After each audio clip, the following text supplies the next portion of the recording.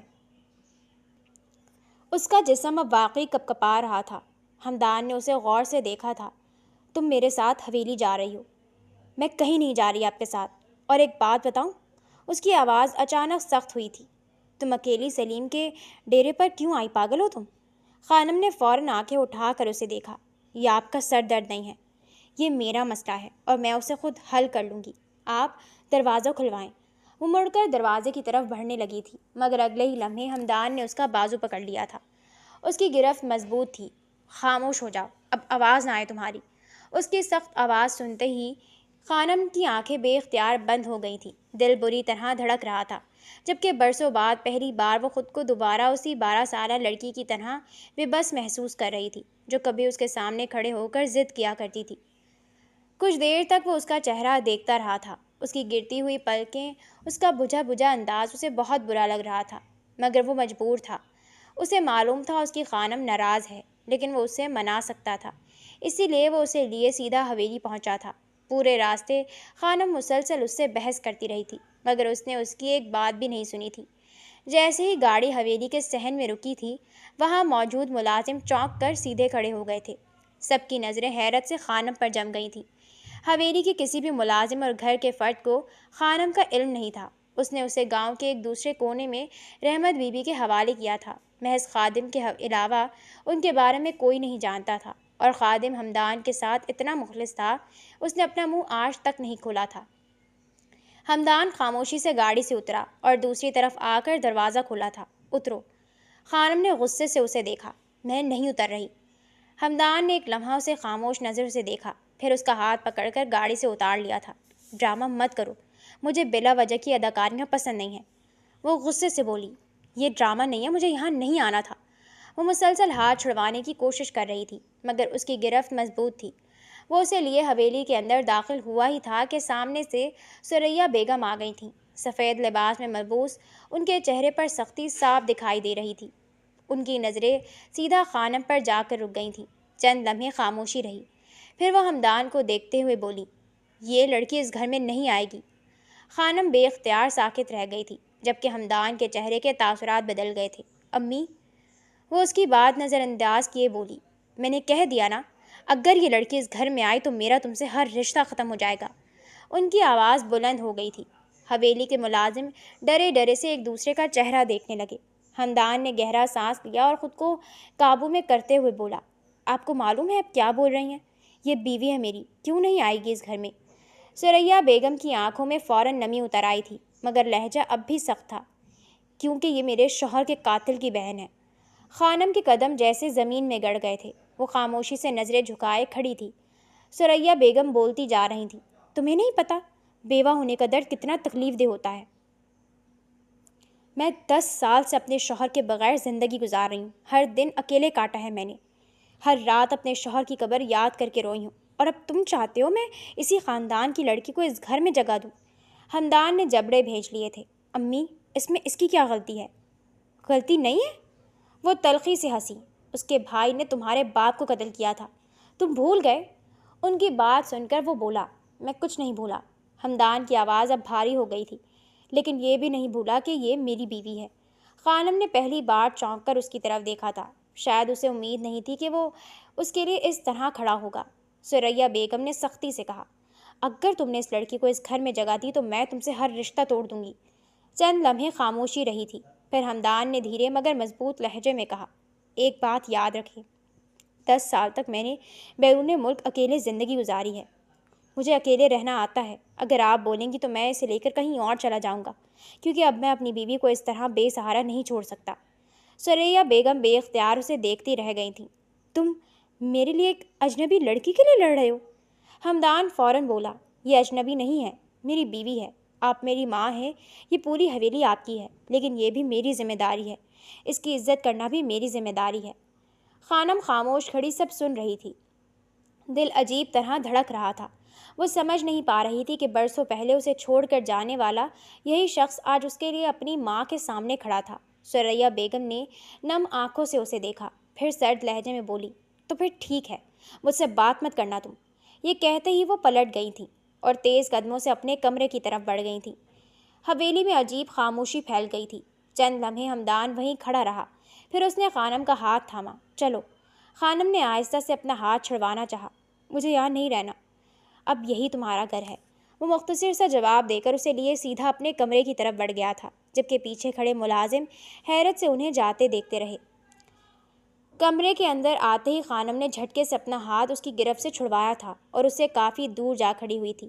اس کا سانس بری طرح پھولا ہوا تھا، جبکہ آنکھوں میں جمع آنسو مسلسل پلکوں سے ٹکرا رہے تھے۔ ہمدان نے دروازہ بند کیا اور پلٹ کر اسے دیکھا ہی تھا کہ وہ اس سے پہلے بول پڑی، کیوں لائے ہو مجھے یہاں؟ کیوں میری ذات کا تماشا بنا رہے ہو؟ اس کی آواز بری طرح کانپ رہی تھی۔ جب تمہاری ماں مجھے قبول ہی نہیں کرنا چاہتی تو پھر مجھے کیوں لوگوں کے سامنے ذلیل کروا رہے ہو؟ ہمدان چند لمحے خاموشی سے اسے دیکھتا رہا تھا۔ اس کے چہرے پر غصہ واضح تھا، مگر وہ خود کو قابو میں رکھے ہوئے تھا۔ پھر وہ دھیرے سے بولا، سب سے پہلی بات تمیز سے بات کرو۔ وہ فوراً تلخ ہنسی تھی۔ تمیز؟ واقعی؟ ہمدان ایک قدم اس کی طرف بڑھا تھا۔ خان ہوں تمہارا، بدتمیزی سے بات کرو گی تو مجھ سے برا کوئی نہیں ہوگا۔ تمہاری بدتمیزی بہت برداشت کر چکا ہوں، اب مزید برداشت نہیں کروں گا۔ اس کی بھاری آواز سن کر خانم بے اختیار خاموش ہو گئی تھی۔ اس نے نظریں جھکا لی، مگر آنسو اب بھی رخساروں پر بہہ رہے تھے۔ ہمدان نے گہرا سانس لیا اور ہاتھ کمر پر رکھ کر اسے قریب کیا تھا۔ دونوں کی سانسیں ایک دوسرے سے ٹکرا رہی تھیں۔ وہ اسے دیکھتے ہوئے بولا، بیوی ہو تم میری، 10 سال پہلے ہمارا نکاح ہوا تھا۔ کہنے کو ونی کی ہوئی لڑکی ہو، لیکن میں نے ہمیشہ تمہیں عزت دی ہے خانم۔ خانم نے فوراً سر اٹھایا تھا۔ عزت؟ اس کی آواز بھرائی ہوئی تھی۔ یہ عزت تھی کہ مجھے 10 سال کسی اجنبی کے گھر چھوڑ دیا؟ ہمدان کے چہرے کے تاثرات سخت ہوئے تھے، مگر وہ خاموش رہا تھا۔ وہ مزید بول پڑی، آپ کو اندازہ بھی ہے میں نے کیسے زندگی گزاری ہے؟ ہر شخص مجھے ونی والی لڑکی کہتا تھا، ہر کوئی ترس کھاتا تھا مجھ پر، اور آپ؟ اس کی آواز ٹوٹ گئی تھی۔ آپ نے ایک بار پلٹ کر بھی نہیں دیکھا میں کس حال میں ہوں، زندہ ہوں یا مر گئی۔ آپ نے یہ خبر لینا بھی ضروری نہیں سمجھا ہمدان؟ ہمدان نے جبڑے بھینچے تھے۔ میں اپنی زندگی بنانے گیا تھا، اور میری زندگی؟ وہ فوراً بولی، وہ کس کے حوالے کی تھی آپ نے؟ چند لمحے کمرے میں مکمل خاموشی چھا گئی تھی۔ ہمدان نے آنکھیں بند کیں جیسے خود کو قابو کر رہا ہو، پھر آہستہ مگر مضبوط لہجے میں بولا، اگر تمہاری خاطر اپنی ماں کے سامنے کھڑا ہو سکتا ہوں تو تمہیں سزا بھی دے سکتا ہوں، آئی بات سمجھ؟ بھولو مت میں آج بھی اس گاؤں کا سردار ہوں۔ اس کی آواز اب واضح وارننگ دے رہی تھی۔ خانم خاموش ہو گئی تھی۔ دل میں ہزار باتیں تھیں۔ وہ چیخنا چاہتی تھی، اسے بتانا چاہتی تھی کہ اس نے کتنی راتیں اس کے انتظار میں گزاری تھیں، کتنی بار دروازے کی آواز پر بھاگ کر باہر گئی تھی، مگر وہ کچھ نہیں بولی تھی، بس خاموشی سے آنسو صاف کرتی رہی۔ ہمدان نے اسے چند لمحے غور سے دیکھا، پھر سنجیدگی سے بولا، بلا وجہ کمرے سے باہر نکلنے کی ضرورت نہیں ہے۔ جب تک میں معاملات پر قابو نہیں پا لیتا تم اسی کمرے میں رہو گی۔ خانم نے بے یقینی سے اسے دیکھا۔ یعنی قید کر کے رکھو گے مجھے؟ اس کی بات سن کر اس نے گہری سانس لی تھی۔ وہ کم عمر تھی، بے وقوف تھی، اور اس وقت اس سے ناراض تھی۔ کسی بھی بات کی اسے توقع کی جا سکتی تھی۔ وہ اسے دیکھتے ہوئے بولا، میں تمہیں قید نہیں رکھ رہا، 10 سال پہلے بھی تمہیں قید نہیں کیا تھا، اور آج بھی تمہیں قید نہیں کروں گا۔ میں تمہیں محفوظ رکھ رہا ہوں۔ تمہارا محفوظ رہنا میرے لیے اب بہت ضروری ہے۔ تم میرے جذبات کبھی نہیں سمجھ سکتی۔ خیر، کچھ بھی چاہیے ہو انٹرکام پر آرڈر دے دینا، تم تک پہنچ جائے گا۔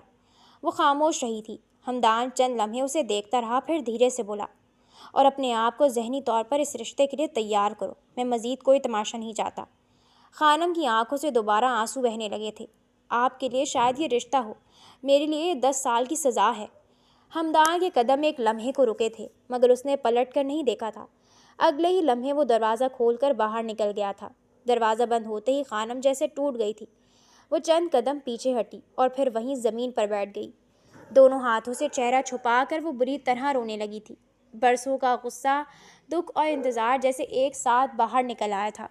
اسے سمجھ نہیں آ رہا تھا کہ وہ اس شخص سے نفرت کرے یا اس کے واپس آنے پر خوش ہو، مگر ایک بات وہ جانتی تھی، اس حویلی میں واپس آ کر اس کی زندگی دوبارہ الٹ چکی تھی۔ رات کے 2 بج چکے تھے، مگر ابھی تک ہمدان کمرے میں نہیں آیا تھا۔ خانم کئی بار دروازے کی طرف دیکھ چکی تھی۔ پہلے وہ غصے میں بیٹھی رہی تھی، پھر آہستہ آہستہ بے چینی بڑھنے لگی تھی۔ دل میں بار بار یہی خیال آ رہا تھا کہ آخر وہ کہاں رہ گیا ہے۔ 1-2 دفعہ اس نے انٹرکام کی طرف ہاتھ بڑھایا بھی تھا تاکہ کھانے کا آرڈر دے دے، مگر پھر رک گئی تھی۔ اتنی رات گئے کسی کو جگانا اسے عجیب لگ رہا تھا۔ آخر کار وہ خاموشی سے اٹھ کر کمرے سے باہر نکل آئی تھی۔ پوری حویلی خاموش تھی، لائٹس بند تھی اور ہر طرف سناٹا پھیلا ہوا تھا۔ وہ آہستہ قدموں سے چلتی ہوئی سیدھا کچن میں آ گئی تھی۔ کچن میں پہنچ کر اس نے دوپٹہ ٹھیک کیا اور چولہا جلا کر روٹی بنانے لگی تھی۔ اس کا ذہن بری طرح الجھا ہوا تھا۔ کبھی شام والی باتیں یاد آتی تو کبھی ہمدان کا اپنی ماں کے سامنے اس کے لیے کھڑا ہونا۔ وہ انہی خیالوں میں گم تھی جب اچانک اسے اپنے پیچھے کسی کی آہٹ محسوس ہوئی تھی۔ اس کا ہاتھ چونک کر رک گیا تھا۔ وہ فوراً پلٹی تھی۔ سامنے ہمدان کھڑا تھا، سیاہ شلوار قمیض میں ملبوس۔ وہ دونوں ہاتھ سینے پر باندھے خاموشی سے اسے دیکھ رہا تھا۔ خانم کا دل ایک دم زور سے دھڑکا تھا۔ وہ کچھ کہتی اس سے پہلے ہی وہ بولا، منع کیا تھا نا تمہیں کہ کمرے سے باہر نہیں آنا، پھر کیوں آئی ہو؟ اس کی آواز تھکی ہوئی تھی مگر سختی اب بھی موجود تھی۔ خانم نے فوراً نظریں چرا لیں۔ رات کے 2 بج رہے ہیں، بھوک لگ رہی ہے، کب تک کمرے میں بیٹھی رہتی؟ وہ اب شکایتی انداز میں بولی، آپ تو ایسے گئے تھے جیسے پیچھے مڑ کر دیکھنے کا خیال بھی نہیں آیا۔ ہمدان چند لمحے خاموش اسے دیکھتا رہا، پھر بولا، میں نے کیا کہا تھا انٹرکام پر آرڈر دے دینا، پھر کس بات کا انتظار کر رہی تھی؟ خانم کچھ دیر خاموش رہی تھی، پھر جھجکتے ہوئے بولی، مجھے شرم آ رہی تھی، اچھا نہیں لگ رہا تھا کسی کو کام کہنا، بچپن سے اپنے کام خود کرنے کی عادت ہے۔ ہمدان کے چہرے کے تاثرات ہلکے سے بدلے تھے، جیسے اس کی بات نے اسے چند لمحوں کے لیے خاموش کر دیا ہو۔ وہ بنا کچھ کہے آگے بڑھا اور کرسی گھسیٹ کر بیٹھ گیا تھا۔ خانم نے حیرت سے اسے دیکھا۔ کیا ہوا؟ وہ سیدھا اسے دیکھتے ہوئے بولا، مجھے بھی بھوک لگ رہی ہے، مجھے بھی روٹی دو۔ خانم واقعی حیران ہوئی تھی۔ اسے لگا تھا شاید وہ ڈانٹے گا یا واپس کمرے میں بھیج دے گا، مگر وہ بالکل نارمل انداز میں بیٹھ گیا تھا۔ وہ چند لمحے اسے دیکھتی رہی تھی، پھر دھیرے سے بولی، جی دیتی ہوں۔ اس نے دوبارہ آٹا اٹھایا اور اس کے لیے روٹی بنانے لگی تھی۔ ہمدان خاموشی سے اسے دیکھتا رہا۔ 10 سال پہلے والی چھوٹی سی بچی اب کتنی بدل چکی تھی۔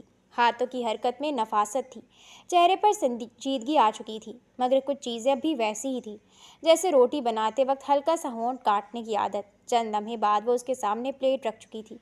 سالن بھی اس نے فریج سے نکال کر گرم کر لیا تھا۔ اب دونوں خاموشی سے کھانا کھا رہے تھے۔ خانم نظریں جھکائے بیٹھی تھی، جبکہ ہمدان بار بار اسے دیکھ رہا تھا۔ وہ بہت کچھ کہنا چاہتا تھا، پوچھنا چاہتا تھا ان 10 سالوں میں اس نے کیسے زندگی گزاری، کبھی اس کی یاد آئی یا نہیں، اس سے نفرت کرتی ہے یا اب بھی دل میں کہیں اس کے لیے جگہ باقی ہے، مگر وہ خاموش رہا تھا۔ شاید اسے معلوم تھا کہ کچھ خاموشیاں الفاظ سے زیادہ ضروری ہوتی ہیں۔ اچانک خانم دھیرے سے بولی، آپ نے کھایا کیوں نہیں تھا؟ ہمدان نے پانی کا گلاس میز پر رکھا، دل نہیں تھا۔ کیوں؟ وہ بے اختیار پوچھ بیٹھی تھی۔ ہمدان نے چند لمحے اسے دیکھا، پھر نظریں چرا لیں۔ کچھ باتیں وقت پر چھوڑ دینا بہتر ہوتا ہے۔ خانم خاموش ہو گئی تھی۔ کچن میں اب صرف برتنوں کی ہلکی آوازیں تھیں، جبکہ دونوں کے درمیان پھیلی خاموشی عجیب طرح سے سکون دے رہی تھی۔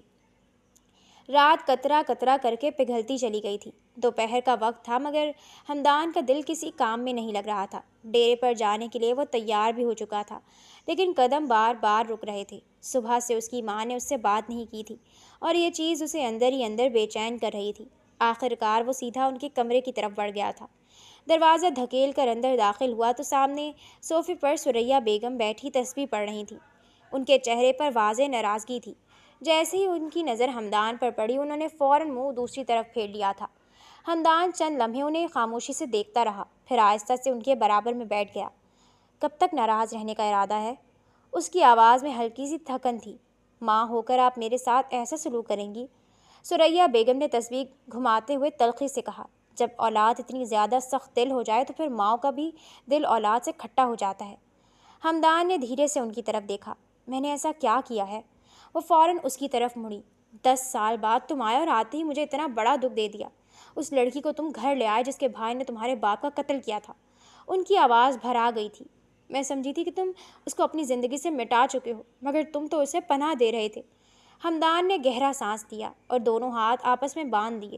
آپ کے بیٹے کی بیوی ہے وہ، میرے نکاح میں ہے امی، ایسے کیسے چھوڑ دوں اسے؟ تو طلاق دے دو، تمہیں کیا لڑکیوں کی کمی ہے؟ ثریا بیگم نے فوراً کہا تھا۔ یہ کوئی مشکل کام نہیں ہے۔ ہمدان نے فوراً سر اٹھایا۔ ہم خان ہیں امی، کیا خان اپنی عورتوں کو طلاق دیتے ہیں؟ ان کی آنکھوں میں ایک لمحے کو خاموشی اتر آئی تھی، مگر پھر وہ بولی، ہاں خان اپنی عورتوں کو طلاق نہیں دیتے، میں مانتی ہوں اس بات کو، لیکن ان عورتوں کو لازمی چھوڑ دیتے ہیں جو قابل نہیں ہوتی۔ ہمدان نے چند لمحے خاموشی سے انہیں دیکھا، پھر دھیرے سے بولا، اس میں کیا خرابی ہے؟ وہ اب واقعی سنجیدہ تھا۔ 10 سال سے میرے نام پر بیٹھی ہے، کردار کی پاک ہے، کوئی گناہ نہیں کیا، تعلیم یافتہ ہے، بڑوں کی عزت کرنا جانتی ہے۔ پھر اس کی آواز اور نرم ہو گئی تھی، اور مجھ سے محبت کرتی ہے۔ ثریا بیگم خاموشی سے اسے دیکھتی رہیں۔ شاید پہلی بار وہ اپنے بیٹے کو اس انداز میں کسی عورت کے بارے میں بات کرتے دیکھ رہی تھی۔ ہمدان چند لمحے رکا، پھر دھیرے سے بولا، اور آپ کیا چاہتی ہیں؟ میں واقعی اس سے محبت کرتا ہوں امی۔ جب وہ 12 سال کی تھی تب بھی کرتا تھا، اور اب آپ سوچ لیں میری محبت کا کیا عالم ہوگا۔ اس کی آواز میں عجیب سی سچائی تھی، کوئی جھجک نہیں تھی، کوئی انکار نہیں تھا۔ ثریا بیگم کچھ دیر خاموش رہیں، ان کی نظریں ہمدان کے چہرے پر جمی تھیں۔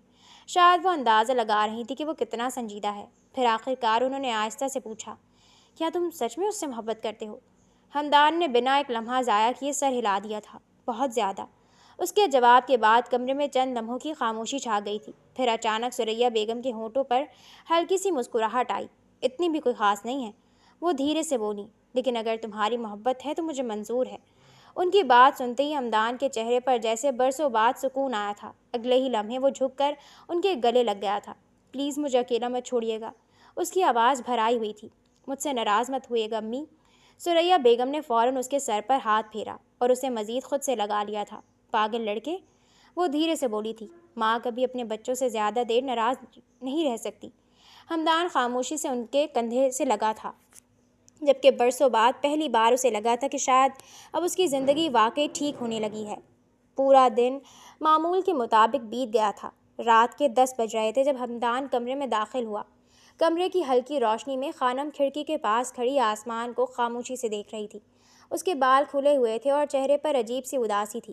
ہمدان چند لمحے دروازے کے پاس کھڑا اسے دیکھتا رہا، پھر آہستہ آہستہ چلتا ہوا اس کے پیچھے جا کر رک گیا تھا۔ وہ کچھ کہنے ہی والا تھا کہ خانم نے بنا پلٹے دھیمی آواز میں پوچھا، آپ مجھ سے محبت کرتے ہیں؟ ہمدان خاموش ہو گیا تھا۔ وہ اسی طرح آسمان دیکھتے ہوئے بولی، اگر محبت کرتے ہیں تو پھر ان 10 سالوں میں مجھ سے کبھی رابطہ کیوں نہیں رکھا، کبھی مجھ سے بات کیوں نہیں کی؟ اس کی آواز میں شکوہ تھا، برسوں کا جمع درد تھا۔ ہمدان نے گہرا سانس لیا اور دونوں ہاتھ پینٹ کی جیبوں میں ڈال دیے۔ کیا تم نے میری اور امی کی باتیں سنی تھی؟ خانم نے آہستہ سے سر ہلایا۔ میں پانی لینے نیچے آئی تھی، تب آپ کو امی کے کمرے کی طرف جاتے دیکھا، پھر میں بھی ادھر ہی چلی گئی۔ اس کی آواز بھرانے لگی تھی، وہاں میں نے آپ کی باتیں سنی۔ پھر وہ پہلی بار پلٹی تھی، آنکھیں سرخ ہو رہی تھیں۔ کیا وہ سب سچ تھا یا آپ صرف اپنی ماں کو راضی کرنے کے لیے بول رہے تھے؟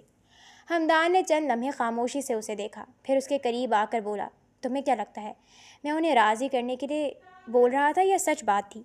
خانم نے فوراً نظریں جھکا لی تھیں، پلکوں پر آنسو لرز رہے تھے۔ میں نے آپ کو بہت یاد کیا۔ اس کی آواز ٹوٹ گئی تھی۔ آپ کو پتہ ہے آپ کے جانے کے بعد میں بیمار پڑ گئی تھی۔ میں ہر روز آپ کو پکارتی تھی لیکن آپ نہیں آئے۔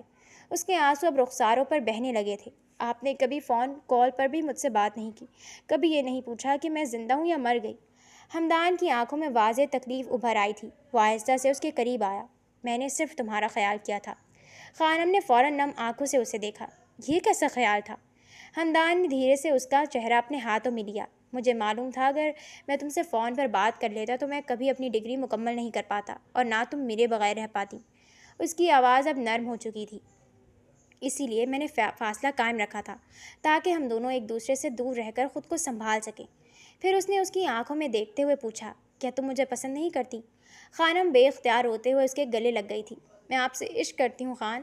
اس کی آواز اس کے سینے میں دب گئی تھی۔ آپ نہیں جانتے میں آپ کے لیے کتنی پاگل ہوں۔ جب محبت کا مطلب بھی نہیں پتہ تھا میں تب سے آپ سے محبت کرتی ہوں۔ وہ مزید رونے لگی تھی۔ تو اب آپ خود سوچیں میری محبت کا کیا عالم ہوگا۔ ہمدان نے فوراً اسے مضبوطی سے خود میں سمیٹ لیا تھا۔ اس کی اپنی آنکھیں بھی نم ہو چکی تھیں۔ مجھے معاف کر دو خانم۔ اس کی آواز بھاری ہو رہی تھی۔ میں نے تمہیں بہت تکلیف دی۔ خانم نے سر اٹھا کر اسے دیکھا۔ آپ واقعی مجھ سے محبت کرتے ہیں؟ ہمدان نے اس کے ماتھے پر اپنے لب رکھ دیے تھے، بہت زیادہ، شاید خود سے بھی زیادہ۔ پھر وہ ہلکا سا مسکرایا تھا۔ میں اب ایک سرجن بن چکا ہوں، اپنا خواب پورا کر لیا میں نے، لیکن اس پورے سفر میں ایک چیز ہمیشہ ادھوری رہی۔ کیا؟ خانم نے دھیرے سے پوچھا تھا۔ ہمدان نے اس کے گال پر ہاتھ رکھا۔ تم۔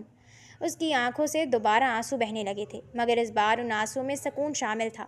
ہمدان اسے دیکھتے ہوئے بولا، میں نے بھی تمہیں بہت یاد کیا۔ ہر کامیابی کے بعد